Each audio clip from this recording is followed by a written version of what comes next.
Just after Saul is anointed king of Israel, we read about an Ammonite king named Nahash. According to ancient manuscript tradition, this brutal man had been oppressing the tribes of Gad and Reuben and was about to siege the city of Jabesh-Gilead. He offers them terms for a treaty, if you could call it that. In exchange for peace, he and his men would gouge out the right eye of every man in the city. The citizens of Jabesh-Gilead plead for 7 days' grace to see if any of their kinsmen would support them. This leads to Saul's first great victory as king. With the Spirit of God on him, he rallies Israel's forces with incredible haste and destroys the Ammonite forces in a surprise nighttime assault. But I want to zero in on a certain detail that is easy to overlook in our English translations unless we're paying very close attention to our footnotes. The word Nahash is Hebrew for serpent. We know that nothing is in Scripture by coincidence, so the biblical author wants us to see something of the fall in the garden here in 1 Samuel 11.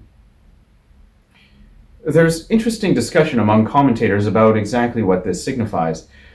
Some suggest that the Ammonite king's affliction of Jabesh-Gilead is tied to Israel's faithlessness in desiring a king in earlier chapters.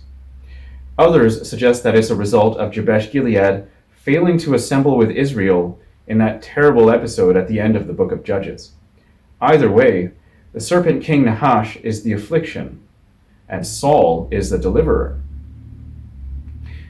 At this point in the book of 1 Samuel, Saul is a prototype of the Messiah. The connections are powerful.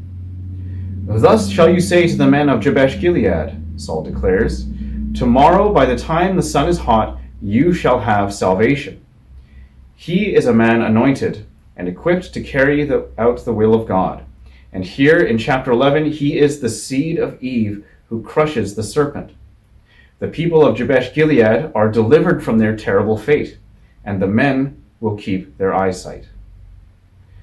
Now, no Christian reflection is complete without connecting the dots to Jesus. Christ is the ultimate deliverer king, who defeats the great serpent Satan.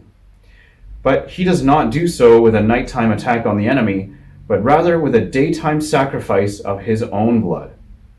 And to those already afflicted with both spiritual and physical blindness, Jesus restores true sight so that they may see the kingdom of heaven.